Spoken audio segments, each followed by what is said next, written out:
Health જ એની એટલી તંદુરસ્ત છે કે આરામથી ડાન્સ કરી શકશે મસ્ત.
એમાં એક રિલેટિવના લગ્ન હતા.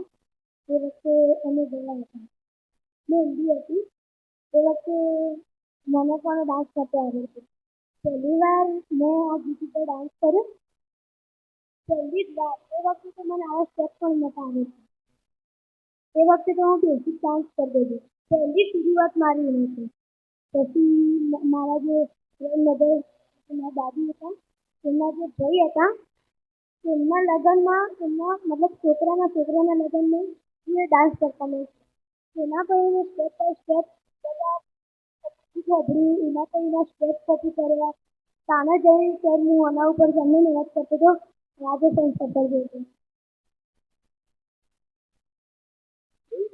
એની આખી આખી સ્ટોરી કઈ હતી કેવી રીતે આટલા સુધી પહોંચ્યો. આપણે તો મેં તો સોંગ જોયું અત્યારે. ખૂબ જ સારું બધું સુંદર પ્રદર્શન થયું એકદમ જોરદાર. બરાબર. એમાં મારે એકલાની વાત નતો મારા બોલાવો ક્યાં છે ડેડી? મેં પહેલા જ કહ્યું હતું જે પણ સ્ટુડન્ટ હોય એના ડેડી તેમના મધર અહીંયા હાજર થાય. બોલાવો બોલાવો એમને. પણ ભૂલી ગયો હતો. મારા જીજુ કાકાએ જીજુ કાકા કહી દેશે બીજી કાકા બીજા એમણે આજે મને કાલે બોલ વાગ્યો હતો ત્યારે સૌથી પહેલા એ આવ્યા હતા કાલના મારા જોડે ફરે છે તેમને મને બોલ વાગ્યો ત્યારે ત્યારે સવારે તેમને મને ઉઠાડ્યો પછી તેમને મને પોતાના રૂમમાં બોલાવીને મને ડાન્સની પ્રેક્ટિસ પણ કરાવી જોયું એટલે તમે છોકરાઓની પ્રેક્ટિસ કરવી પડે.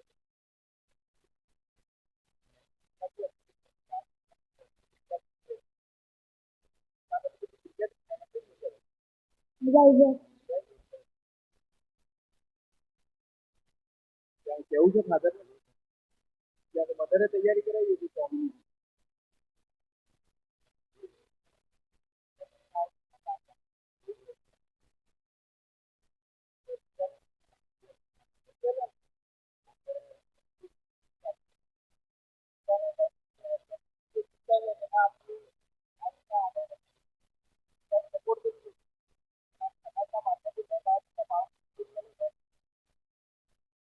એટલા માટે આ બધા પ્રોગ્રામો આપણા